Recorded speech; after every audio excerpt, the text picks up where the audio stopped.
Well, the memorial services have started and they've been happening over the last few days, including, of course, the one that was held at City Hall, which was an interfaith memorial service. And, of course, there was another one that took place in Benoni in Gauteng last night, and more are planned for today. Let me take you to eNCA's Dan Moyane, who is at the St. Mary's Cathedral of the Anglican Church in Johannesburg, and joins me now for an update. That is a significant point geographically and historically, Braden, is it not, in as far as the journey of the late Archbishop is concerned, certainly in as far as his leadership in the church is concerned. Good morning, Makutwa. You are so right. This cathedral, the St. Mary's Cathedral in Wandra Street in downtown Johannesburg, holds a very special place in the priesthood journey of this man, Desmond Tutu, the late Anglican Archbishop Emeritus. Why? One, it was here in 1961 that he was ordained as an Anglican priest. For the first time, of course, after he had completed his theological studies at St. Peter's College in Rosettenville. It was here in 1975 that he was elected the Dean of the Anglican Church for Johannesburg. And then it was also here, Tulasizwe, in 1985 that he was elected the Bishop of Johannesburg, a very significant point in the history of his priesthood journey. And the service in about 2 hours from now at 11 o'clock, a special Anglican Thanksgiving service, will be paying tribute to the late Archbishop Emeritus Desmond Tutu. What does it all mean? What can we look forward to? Well, I'm joined now by the current Dean of Johannesburg, that's Reverend Xolani Dlwati, who's here with us this morning in the sanctuary of the St. Mary's Anglican Church. Reverend Dlwati, good morning. Thank you very much for your time. A very big day indeed, I guess, in your work, in your world, in paying tribute to the late Archbishop Emeritus. Good morning to you and good morning to the listeners. Indeed, it is a very important day, not only in the life of the church, not of this country, but globally. And of course, this particular cathedral remains a special cathedral in the heart of the Archbishop. Actually, it was here that he was firstly ordained a deacon. Thereafter, it was in this cathedral he was ordained a priest. Then after, come to him in 1975 to be actually installed in this cathedral as dean. It was in this same cathedral as well that he was actually consecrated and enthroned as the first black bishop in Johannesburg. I think that is very important, because at the time he was elected, you would know the happenings in this country. So it was really not a norm at the time to have a black bishop, but he was the very first black bishop. So this cathedral, as I said, it holds a very special place. One would have thought because of that, his remains, his ashes, might be or would be interred here. Was that ever a discussion at all in the history as time was moving on and he was getting older and he was getting sicker? Yeah. Well, originally his wish was that his service could have been held here at St. Mary's Cathedral. You know, that was his wish for a while. His funeral service? His funeral service, which actually would have been held here. But unfortunately, of course, when he came to visit at his 40th anniversary of episcopacy, you know, he was challenged by the environment that he found this cathedral in. He was challenged by how the surroundings had dilapidated. It seemed that this environment was not being looked after, and therefore those are some of the reasons. But we are glad that still we could host a memorial service for him. That's going to be at 11 o'clock today. That's going to be at 11 o'clock today. Special Thanksgiving service. What is it? What is it made up of? You're going to be officiating it. If you could just give a sense to our viewers now. No, it's going to be at 11 o'clock. What is this service? Yeah. So, in this service, the form it will take is what we call a Eucharistic memorial, and then it will be followed by the tributes. Eucharist means communion? Eucharist means thanksgiving, which is communion. And why that is very important to be done is because Holy Communion and the Eucharist was central to Archbishop's life. He celebrated it every day in his life. Even if he was traveling, we are told he would find a way to have communion even in transit. So that was central to him. And the reason it was central to him, remember the word Eucharist means thanksgiving, which means you remind yourself to always be giving thanks to God. That what you have and who we are is a gift from God. And that is why it is important to have a Eucharist and do this memorial within a Eucharist, to give thanks to God for who he was and his contribution in this country. Yeah, I mean, if you look at what's been said about him, the tributes that have come locally and globally since he passed away last Sunday, you can tell that people are thankful that at some point we were blessed to have a man of his stature in our midst. Your reflection on his role? I think for me, he was one of a kind. He was larger than life. If you follow his life, his ministry, his contribution, he was very courageous. For him in Soweto, to go and face the police with guns alone and tell them to release the kids who were arrested in Moroka police station, it takes guts. For him to stand in pulpits and in public speeches and challenge the government at the time and injustices.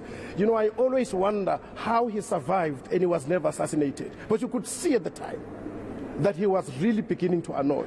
But more so that for me, that I think we need to celebrate him for, is his commitment to healing and reconciliation. A gift that we need in South Africa. And we need to carry on that journey, because many people today would argue that we are still far from being a reconciled nation. We have not begun to be a reconciled nation. I think after 94 we went to sleep. Because Mandela was released, the ANC was in government, we thought all was done. But the people carry with them the bruises of injustice. They carry with them the pain of injustice. And I think all of us, including the church in particular, that is the role that we should be leading as the church, being agents of healing, agents of reconciliation. And that is why you see these racial sparks that happen, you know, these ethnic sparks that happen. It shows that we still remain a broken nation. That is where we need to focus. How do we fix it in honoring his memory? If he was a man who stood for peace, as you've said, he stood for reconciliation, he fought injustice wherever he saw it, whether locally and elsewhere in the world. You talk of places like Myanmar, you talk of Palestine, for example. How do you, in your view, as the Anglican Church, think we can take that legacy forward to heal ourselves? Yeah. I think for me, first is to acknowledge that people are broken. First is to acknowledge that people are bruised. And therefore we need to have practical and intentional, you know, initiatives. A while ago in this diocese, as a result of recognizing that we have that brokenness, we started a journey that we entitled Puelano, and that's what that banner means, which means we're going to work hard to make sure that on the ground, within our churches, within our communities, people come together. Those who are in differences are helped through creative ways and means to first find healing and also be willing to extend a hand to the other person as well. So that's the first step. Now, I don't want to finish this conversation. I know you're getting ready, Reverend Dlwati, for 11 o'clock, but I need to ask you this. I've asked everybody else we've been speaking to, including my colleague Thulasizwe Simelane down in Cape Town, personal experiences or recollections or anecdotal stuff, because this man laughed, as we are told, and we saw him laughing with us. He used to dance, he used to sing, and he used to cry as well. He cried in publicly. Yeah. And of course, that moment at the TRC in 1996, where he broke down on the very second day of the hearings and cried, will stick in our memories for forever, if I may say so. But for you, anything to share anecdotally, your experiences of this great man? I think for me, in fact, the first time I met the Archbishop is that he confirmed me. You know, at St. Stephen's Anglican Church in Diepkloof in Soweto, where I come from. You know, so that's the first experience. And the second experience as well is that my wife's family has always been in relationship with the Tutus. And by that we began to be in a relationship with the Tutus. But my experiences of him, whenever you are in his presence, there is this thing of feeling a sense of holiness, a sense of calm. you know. And what actually struck me and kills me the most is his humility. And I think that's the gift that will forever remain in me. So one time we went to visit him when he was not well. Firstly with my bishop, Bishop Steve, and secondly we went with my family. So you go and visit somebody who's sick, you pray for them, and then you think, no, that's ended. Then he says, no, I must actually pray for you.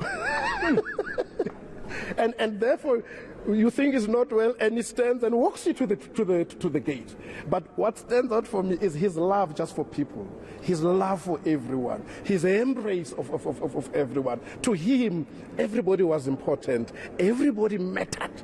Those are my experiences of him. And of course, his sermons and his teachings are one of the things that have inspired me, as well as a priest, to become a prophetic voice, even when you become very unpopular. Yeah, because he didn't even keep quiet after democracy came, where he saw wrongdoing, and he was at odds with the current government that he had supported before, government led by the ANC, the party of his closest friend, Nelson Rolihlahla Mandela. So what you are saying, basically, we need to speak up even right now. Will your church, for example, continue on that track?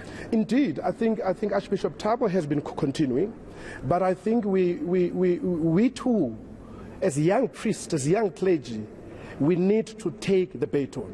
You know, we cannot leave it and say Archbishop Thabo alone must do it. But our bishops as well have continued on this journey of being the voice of the voiceless, of being a prophetic voice within our society. So that has continued. But where I think we need to accelerate it, and we need to groom and nurture the younger clergy like myself to be able to be faithful to that call.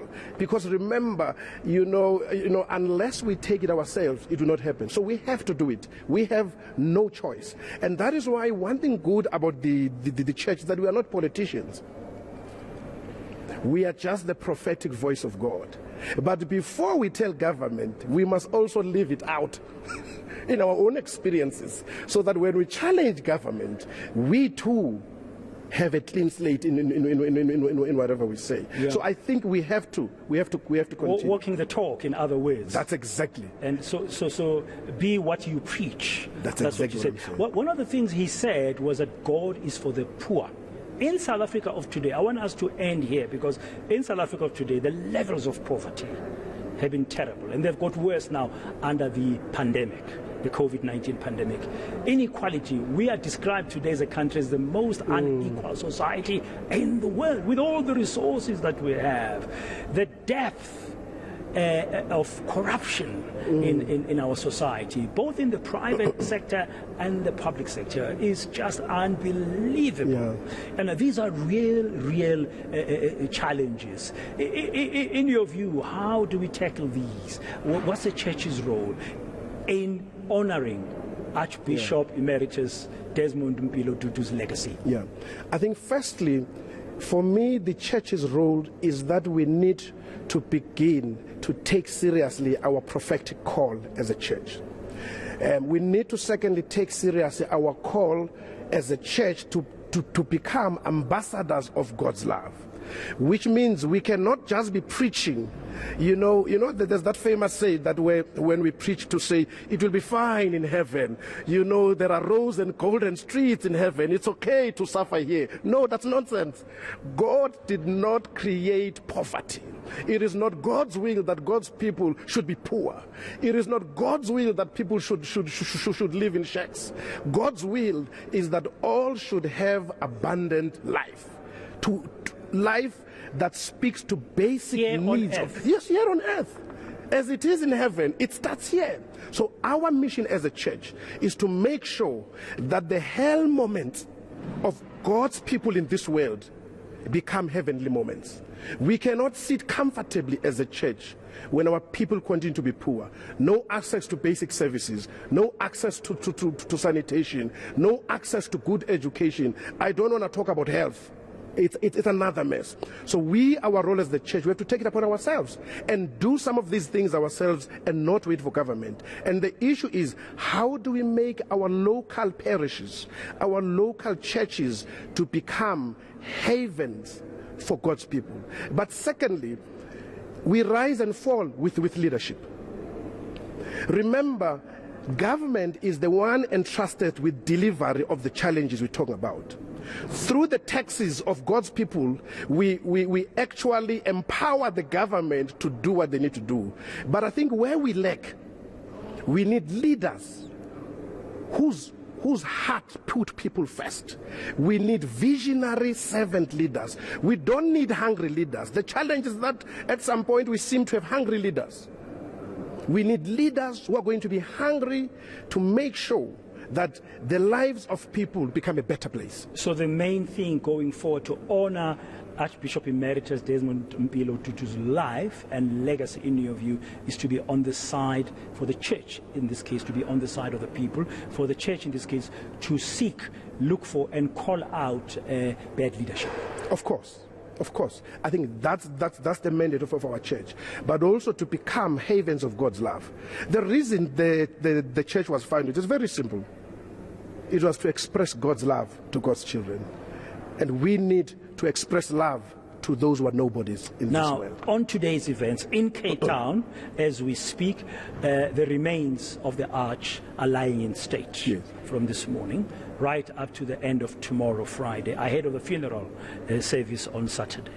People have been given the opportunity to pay their last respects as of early hours of this morning. It's a very solemn moment to be saying fare thee well to a national hero, a global icon that we were blessed with for so many years in this country. Your message to South Africans: I know you're going to be officiating in the special Anglican Thanksgiving at 11 o'clock here at St. Mary's Cathedral. But as people are filing past, paying their last respects as he lies in state in Cape Town from this morning, what's your message as the Dean, the Anglican Dean of Johannesburg, to the rest of the country? Yes. As you say, in the service, Archbishop Steve, the Bishop of Diocese, will preside, and then Reverend Frank Chikane will actually be preaching as well today in this service. But I think my message to the people in our nation is a message of hope. Yes, we can. Yes, we can do it. Our Father has rested. Our Father has finished his race. But we as a nation, we can overcome the challenges that we are actually facing. But it starts with me and you as individuals.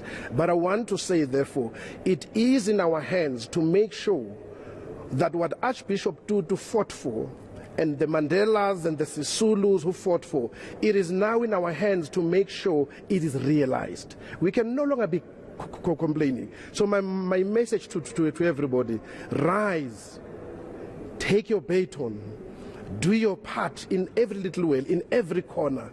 Make your own contribution. Let's build this country. Let's build this world. Let's build our communities. Yes, we can do it. It starts small. Thank you very much. Reverend Xolani, Dlwati, the current Anglican Dean of Johannesburg, a role that was played way back in 1975 by the late Archbishop Emeritus Desmond Tutu.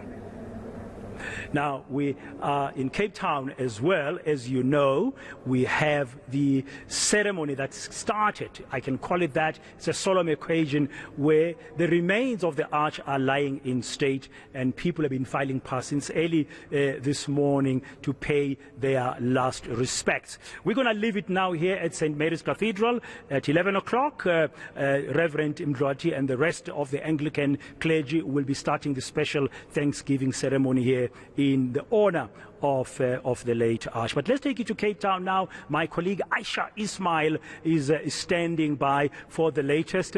Good morning, Aisha. Good morning, Dan. Good to talk to you. We're here outside St. George's Cathedral, and of course by now you know that the coffin has arrived and it is lying in state officially now. We saw the family of Archbishop Desmond Tutu coming in, and they were allowed to have a private moment before the general public will be allowed to go into the cathedral. Now I'm just going to step out of shot to show you exactly where we will be allowed to go in. We were told that as the media here the organizers have agreed, and the church has agreed, that we will be allowed to go into the church just to get a shot of where Archbishop Desmond Tutu is lying in state. And you would have seen those visuals by now, a simple hearse arriving here outside St. George's Cathedral, and as per Archbishop Desmond Tutu's wishes, he wanted a simple pine casket, and he only wanted one bunch of white carnations. And it was a beautiful scene here outside St. George's Cathedral, just to see the simplicity of that coffin with a bunch of white carnations on top of the coffin. And as I said earlier, that is exactly what the Archbishop wanted. We spoke to Dr. Mampela Rampela the other day, and she was saying that the Arch's wishes would be respected to the letter. And as you can see, the photographers are now being the ones, we divided into teams, and they're saying that it's an A team and a B team being allowed to go into the cathedral. They're allowing the stills photographers to go in first, and then the broadcast media will then be allowed to go in and just to film the exact spot where the Archbishop is lying in state inside St. George's Cathedral.